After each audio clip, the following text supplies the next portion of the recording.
Hello दोस्तों, स्वागत है एक बार फिर से हमारे S4 study teach YouTube channel पर। जो लेकर आए आपके लिए इस बार कुछ महत्वपूर्ण प्रश्न जो आपके एसएससी के एग्जाम में कई बार पूछे गए और आगे भी पूछे जाने वाले हैं। यही नहीं, इसी एग्जाम में ऑल ऑनलाइन अदर एग्जाम भी पूछे जाते हैं। तो आइए स्टार्ट करते हैं। वीडियो शुरू करने से पहले अगर आप हमारे वीडियो पर नए हैं तो हमारे चैनल को सब्सक्राइब करें, लाइक करें, शेयर करें, कमेंट करें और साथ ही साथ बेल आइकन दबाना ना भूलें, जिससे हमारे वीडियो को नोटिफिकेशन सबसे पहले आपको मिलती रहे। तो आइए स्टार्ट करते हैं और वीडियो को पूरा देखें, बिल्कुल भी स्किप न करें, जिससे आपको पूरी जानकारी मिलेगी। तो आइए स्टार्ट करते हैं।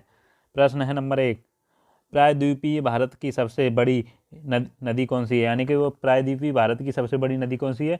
तो इसका सही आंसर है दोस्तों ऑप्शन बी, यानी कि गोदावरी। यानी कि गोदावरी नदी प्रायद्वीपीय भारत की सबसे बड़ी नदी है। अगला प्रश्न है, निम्नलिखित में से वह नदी कौन सी है जिसका उद्गम भारत राज्य क्षेत्र में नहीं है? यानी कि वह नदी कौन सी है जिसका उद्गम भारत में नहीं है?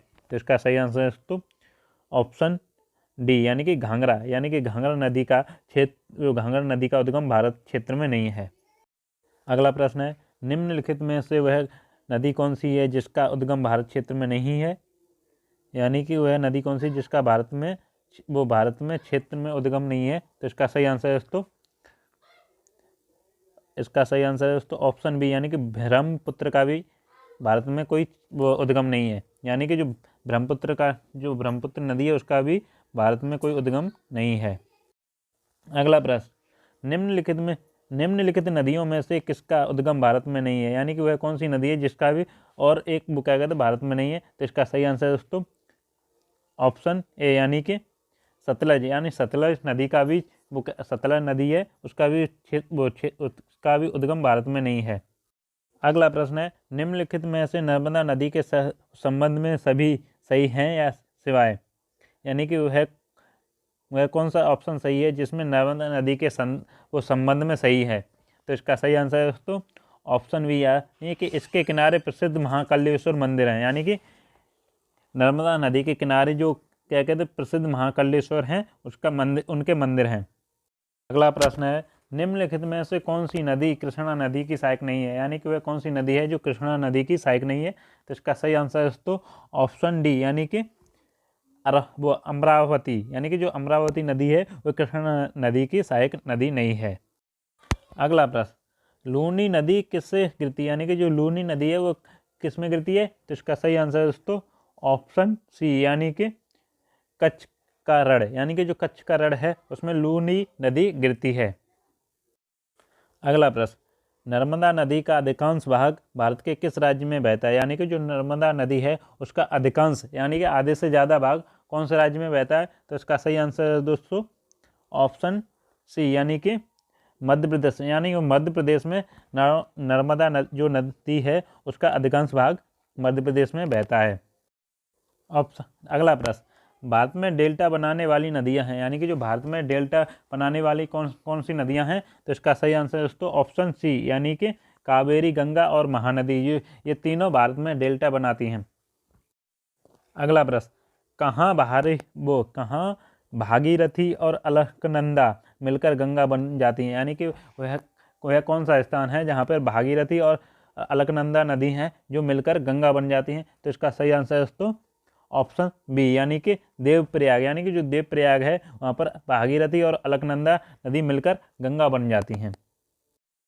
अगला प्रश्न, अरावली पर्वत श्रृंखला। यानी कि जो अरावली पर्वत श्रृंखला निम्नलिखित नदी प्रणाली में द्विविभाजित होती है। यानी कि वह अरावली पर्वत श्रृंखला निम्नलिखित प्रणाली में से द्विविभाजित होती है, वह कहाँ पर? तो इसका सही आंसर दोस्तों ऑप्शन है इसका बी, यानी कि चंबल और सामरवती। यानी कि चंबल और सामरवती में अरावली पर्वत श्रृंखला अरावली पर्वत श्रृंखला वो क्या कहते हैं जो नदी है वो दो प्रणाली में विभाजित होती है।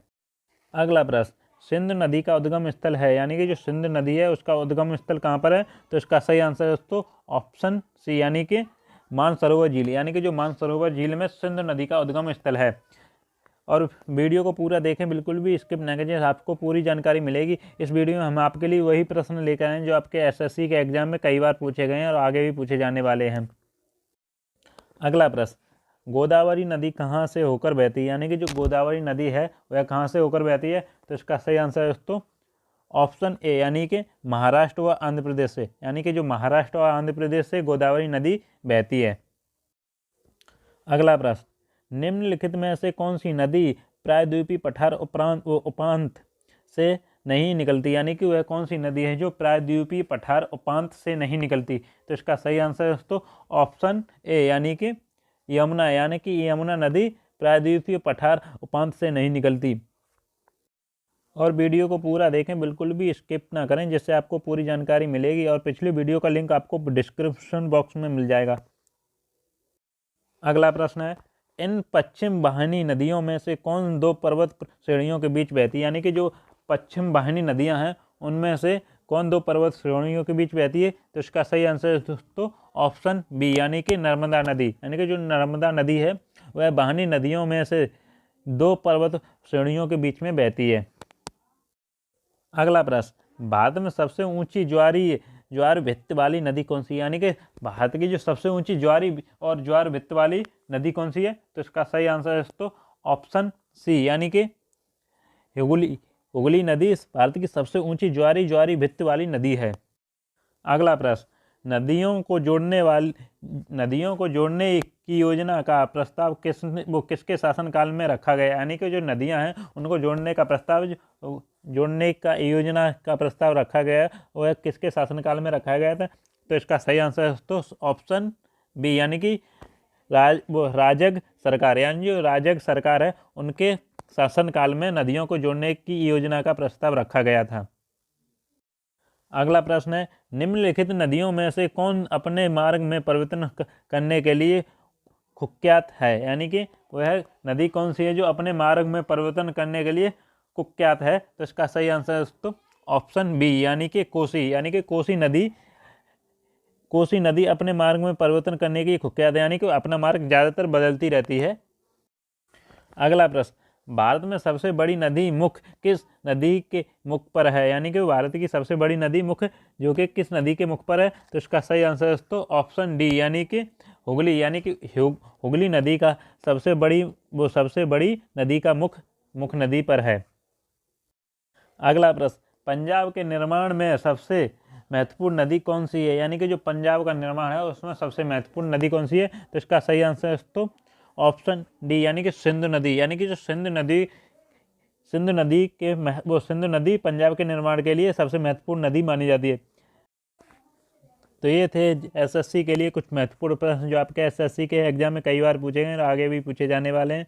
तो वीडियो अच्छी लगी तो हमारे चैनल को सब्सक्राइब करें, लाइक करें, शेयर करें, कमेंट करें और साथ ही साथ घंटी दबाना ना भूलें, जिससे हमारी वीडियो को नोटिफिकेशन सबसे पहले आपको मिलते रहें। फिर मिलते हैं आपको अगले वीडियो में, इसी तरह लेकर आते रहेंगे आपके लिए रोमांचक प्रश्न।